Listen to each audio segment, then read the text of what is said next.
And Carl Higbie's on the line. He's a conservative, a founder and president of George Washington Leadership Foundation, former Navy SEAL, and author of Enemies, Foreign and Domestic, A SEAL's Story. His website, gwleadershipfoundation.com. Carl, welcome back to the program. It's been a while. Well, thanks for having me on, Thom. Thanks for the plug. So let's talk patriotism. Colin Kaepernick sits out the national anthem. You have an opinion on this. You want to share it with us? I sure do. And you know what? I want to start this off by saying that I fought long and hard for him to have the right to do that. That said, ability does not always translate to what you should or should not do. And as a national icon, as a football player, I think you should have a little bit more respect for the nation that's granted him so many opportunities. In other words, you think that what he did was not patriotic? I don't think it was patriotic. I think it was poor taste and poor judgment. But, I mean, like, look, when we were in the NFL, Tim Tebow took a knee in the end zone. People went absolutely bananas. The NFL got pissed at him. Everybody was up in arms about him saying a prayer in the end zone. Why is that? Why is it okay to come? I don't see that has anything to do with this. The Boston Tea Party was a protest. This country was, which arguably, started the American Revolution. I realize it was 3 years before the Declaration was signed, but that was the point at which Jefferson stopped writing things like, a treatise on British American, how to be a good British citizen in the United States, and started talking about separation from Great Britain. And frankly, white people on this continent were never treated as badly by Great Britain as black people on this continent have been treated by white people over the last 500 years. And this is a country that was birthed in protest to the point that we enshrined the right to protest in the First Amendment. It seems to me that protesting is one of the single most patriotic things that an American can do. Well, and how can you say it's not patriotic? I'm not telling him he doesn't have the right to. No, I'm not talking about rights. I'm talking about what's patriotic. And on top of that, Carl, he did this in Levi Stadium, right? Levi Stadium. Levi Strauss bought the naming rights. Levi Strauss has parked over, according to, I've gotten different numbers from different websites, but somewhere in the neighborhood of $100 million overseas to avoid paying U.S. taxes. They only make one line of jeans in the United States anymore, and for some time they made none. They've offshored virtually all of their manufacturing to third world countries. They've outsourced their IT to India. They've outsourced their customer service to India. My head is exploding here. How anybody could say that Levi's are not the ones who are the unpatriotic ones here, and Kaepernick, it boggles my mind. I mean, how is your protest the fact that this guy was black? Is that what this is about? No, leave it to the left to bring in the race card. It has nothing to do with. Well, this is all about race. He was saying that he is protesting the fact that black people in this country are treated differently than white people when our laws say equal protection under the law. It's right there in the 14th Amendment. Absolutely correct. So here's the thing is there have been slaves historically through every race, every major empire. America, the American flag, stands for the only country that has fought a war amongst the enslaving race to free the slaves, mainly by Republicans, mind you. But we are the only one. That flag, if nothing else, stands for freedom and equal rights above all else. Now, if Kaepernick wants to sit for the national anthem because he's protesting race relations, maybe he should forego his paycheck to protest income inequality.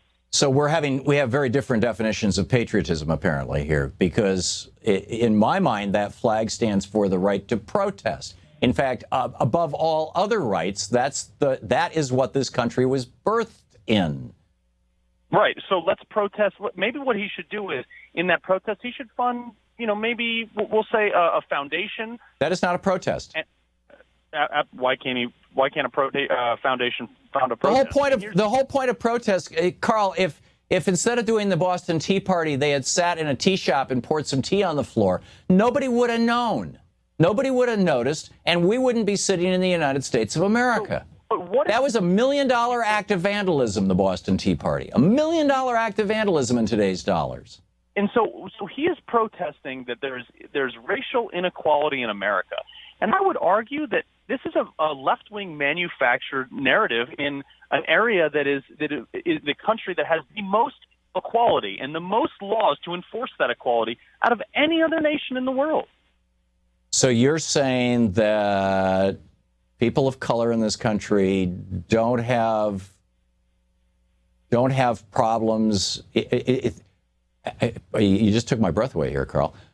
You're suggesting that there's essentially no such thing as white privilege. There's no such, that black people don't have the experience. They don't have a different experience of life in this country than white people do. Is that what you're suggesting? I don't think it's a white or black thing. I think it's a societal thing. I think it's an upbringing and community thing, because there's white people that are just as poor off as black people, and there's black people who are just as great off as white people. And those white people who are just as poor off as black people, if they walk into a store in a shopping mall, they're not going to be followed around. If they apply for a job, they're going to have a much higher probability, or a place to rent. They're going to have a higher chance of getting what they want. If they get stopped by the police, they're much less likely to get shot and killed than if they were black.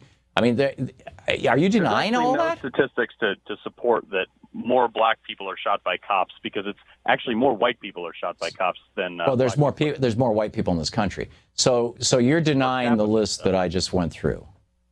So here's the irony of this, Thom, is that Colin Kaepernick was adopted and raised by white parents. What does he makes $20 million a year. What does he know about inequality and underprivilege? Absolutely nothing. So what he should do is he should be thanking the country under that flag that gives him the right to protest, which I'm not saying he doesn't have, but also gives him the right to achieve as much or as little as he chooses. So you're saying that a young man a young black man does not understand, because he was raised by white parents, that he does not understand the problems that black people face in this country? Is that what you're saying, really? I think somebody who makes $20 million a year is a little out of touch. I think he's an ungrateful prick, and I will never watch his games again. So rich people are ungrateful pricks. So you want to take that to the Koch brothers? I mean, no, Colin Kaepernick is an ungrateful prick. I think that if you can't show the basic respect for the American flag, shame on you. If you believe that your country is all about freedom of speech and freedom of protest, in my opinion, sitting as an act of protest is a higher form of respect for the flag than standing up robotically as if you're at the Nuremberg rallies. Just because you can protest something doesn't mean you should. And I think it just shows from a public. Oh, come on, that's a cliche, Carl. There's no there. No, come on. Just because you can doesn't mean you should. I mean, you can pee in the street. It doesn't mean you should. Would you sit during the national anthem? I don't. I am not the one who is oppressed in this country. I'm very well aware of my white privilege. Colin Kaepernick is not oppressed in any way. He's above the top 1%. So he's not oppressed at all. So therefore, he's not entitled to speak out on behalf of people of color. I didn't say he wasn't entitled. I said he shouldn't sit during the national anthem. Would you sit during the national anthem, Thom? I'm starting to think, yeah. Really? Yeah. Well, I think. Yeah, especially after having read Sean King's piece on the third verse about how it celebrated the death of slaves. Yeah. Someone who runs a radio and TV program, who's given all the free speech he can possibly imagine, and is going to sit during the national anthem that allows him to have the rights to earn his living the way he does. That's Carl, I would make that decision at the time based on the circumstances, but this isn't about me. This is about Colin Kaepernick and whether and frankly, I think what it's turning into is your inability to understand your own white privilege, frankly. Oh, here we go with white privilege. I love this narrative, Thom. It always goes back to white privilege. Look. Well, that's because white privilege is a very real thing that has basically been dominating and running this country since white people first started the genocide against Native Americans. So here's the thing, Thom. White people, Republicans, by the way, fought and freed the slaves and have done so. Democrats founded Jim Crow laws. I mean, it has been historically Republicans and white people. White people seceded from the Union in order to maintain slavery, Carl. It's, you've got the frame upside down. Abraham Lincoln did not start the Civil War. It was started by the states in the South that seceded. And they seceded specifically for the purpose of enforcing and maintaining slavery, and they said so. Who passed the 13th Amendment? It is in the documents. It was the radical Republicans who were repudiated 20 years later when the Republican Party became captive to the railroad barons.